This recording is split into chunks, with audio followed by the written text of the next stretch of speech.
A warning this morning for Scott Robertson, don't read the comments, Razor. One guy said he was more like a blunt knife after the ABs went down to the box in Wellington on Saturday. Their heaviest test defeat to the Springboks on Saturday night. In fact, their heaviest test defeat ever.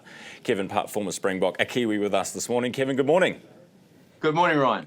Yeah, you weren't surprised by this? Oh, look, I'm more doing victory laps having won at Eden Park. I thought it might have been a week earlier that we struggled, but we certainly got up for that one. So you think Eden Park was actually, what, an anomaly?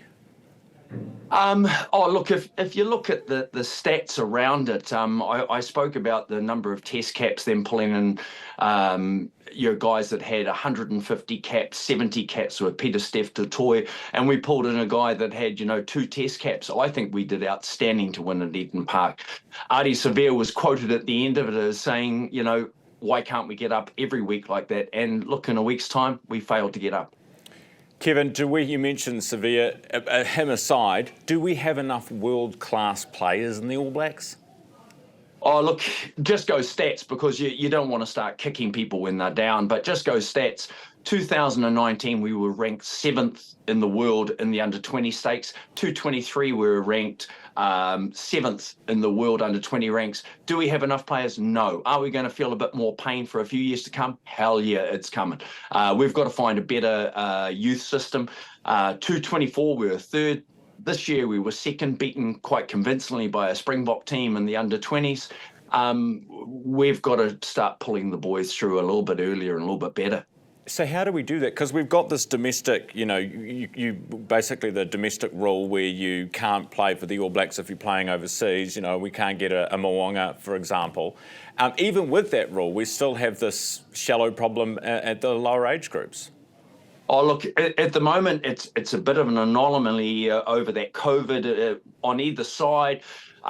Look, we're reaping what we sow. And I think if you go back to the under-20s, historically in the success time, they've been coached by Dave Rennie originally, so some really high-profile coaches. Maybe that's what we've got to do, make sure that we're putting more value into our youth system.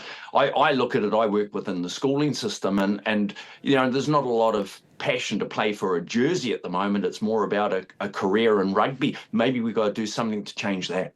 Do you think that rule needs to go?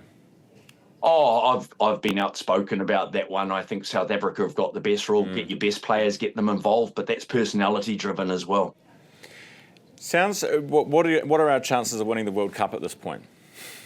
Oh, look, any given day, we are the best team in the world. We can get up. I mean, South Africa know that from last week. So please don't write us off in any form. But we need to look at our systems of getting those good guys to the top. And if we suddenly believe we've just got to turn it around within a week, this is actually like a 3 to 4 year plan that's got to be put in place so that we have greater success in the future. We could actually have a little bit of pain coming for our supporters over the next few years.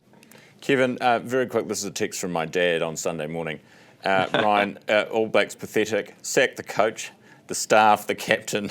Let the All Blacks playing overseas come back to play for the ABs. He basically wants the midfield gone. He wants basically a clean sweep.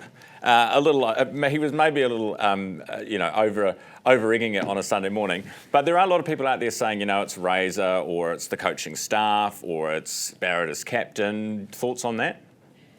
Oh, look, it's so easy to apportion blame, and I'll guarantee that there is some to be taken by the players that were on the field. But what we're talking about is how to fix the bigger system here. And for doing that, I think you only need to go back and look at some of the statistical information that suggests that we should have been expecting this. And there's going to be a bit more of it.